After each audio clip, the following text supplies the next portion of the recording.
পথচারী আছে তাদেরও চলাফেরার কোনো মাপকাঠি নেই, আর এরা কিন্তু সাধারণত বেপরোয়াভাবেই চলাফেরা করে থাকে। দেখতে পাচ্ছ আসলে রাস্তাটা কিন্তু অনেক সুন্দর।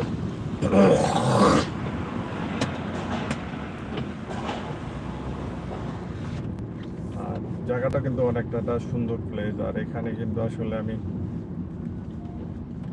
অনেক সুন্দর একটা জায়গা আছি, যে জায়গাটা আসলে অনেকেই মিস করে, সব সময় অনেকে আসে আবার অনেকে যায়, কিন্তু আসলে এই জায়গাটা কিন্তু অনেকেই দেখার মতো একটা সুন্দর দৃশ্য জায়গা।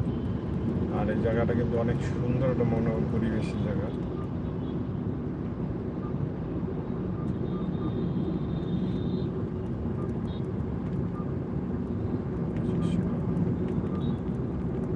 তো বন্ধুরা আসলে সকালবেলা কিন্তু এরকম একটা সুন্দর দেখো আসলে, যেমন আবাসন এলাকাগুলো অনেক সুন্দরভাবে পরিপাটিভাবে সাজানো, কিন্তু মনে হবে যে আসলে বাহিরের কোনো রাস্তা বা বাংলাদেশের বাহিরে কোনো কান্ট্রিতে এরকম সাজানো গোছানো পরিষ্কার পরিচ্ছন্ন রাস্তা। তো হয়তো অনেকে যারা এখানে চলাফেরা করো তারা হয়তো দেখলে চিনতে পারবে যে এই রাস্তাটা কোথায়। আর আজকে কিন্তু আসলে এই জায়গাটা কিন্তু আমার কাছে অনেকটা সুন্দর, যার জন্য কিন্তু আমি লাইভে আসলাম। আর দেখতে পাচ্ছ আসলে এখানে আমি অনেকটা সুন্দর একটা পরিবেশ বা মনোরম একটা পরিবেশের কারণে কিন্তু আমি লাইভটা জয়েন করি। ইচ্ছা ছিল অন্য একটা জায়গায় গিয়ে লাইভ করার, কিন্তু আসলে সেই জায়গাটা যাওয়া হলো না ব্যতিক্রম সমস্যার কারণে। আর আজকে কিন্তু বন্ধুরা এই জায়গাটা কিন্তু অনেকে হয়তো চিনতে পারো, কিন্তু আসলে দেখো যে ফ্লাইওভারটা 100 মিটার কিন্তু পল্লবী আর ডিউসেস, কিন্তু এটা একটা সুন্দর একটা ডিসিপ্লিনের জায়গা, যেখানে মিরপুর ডিউসেসের যে রাস্তাটা কিন্তু আসলে এখানে।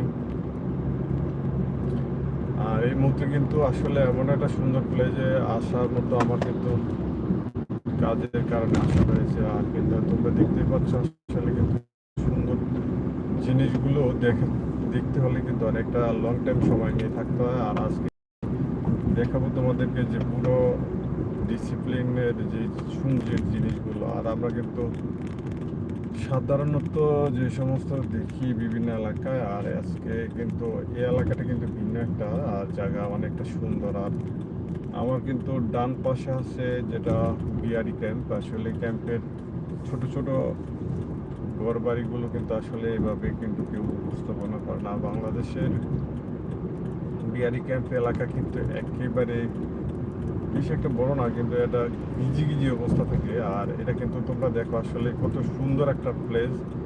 কিন্তু অনেকে আজকে কিন্তু আমি দেখাচ্ছি কিন্তু যেটা এটা ওয়ান ওয়ে, কিন্তু তারপরে কিন্তু ওভারটেক করে অনেকে রাস্তাটা আসলে।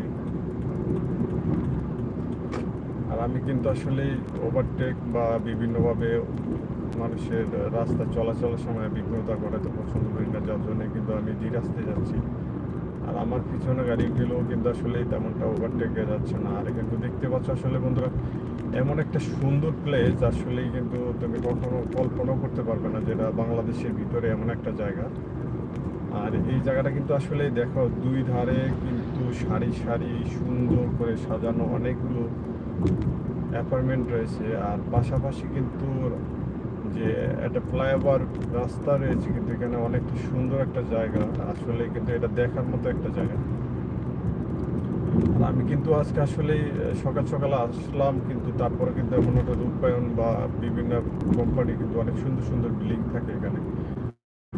আর আমি কিন্তু এই মুহূর্তে ধীর আসতে যাচ্ছি বলতে, তাও কিন্তু 60 স্পিডে, কিন্তু তারপরও মনে হচ্ছে যে আসতে যাচ্ছি, কিন্তু রাস্তাটা এত সুন্দর আর ফ্রেশ তার জন্য।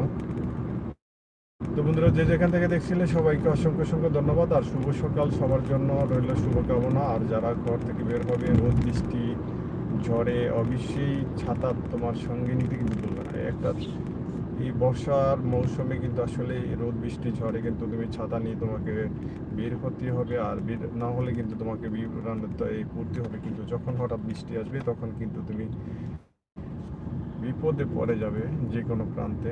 আর রৌদ্রেও কিন্তু ছাতা ব্যবহার করা যায়, আমাদের কিন্তু রৌদ্রে আর বৃষ্টিতে উভয়ে কিন্তু ছাতা ব্যবহার করা আমাদের জন্য অনেক উপকারিতা থাকে। রৌদ্রের সময় যেমন ছায়াটা কিন্তু আসলে অনেকটা দেখো আসলে কিন্তু রাস্তার দুই ধারে কিন্তু অনেক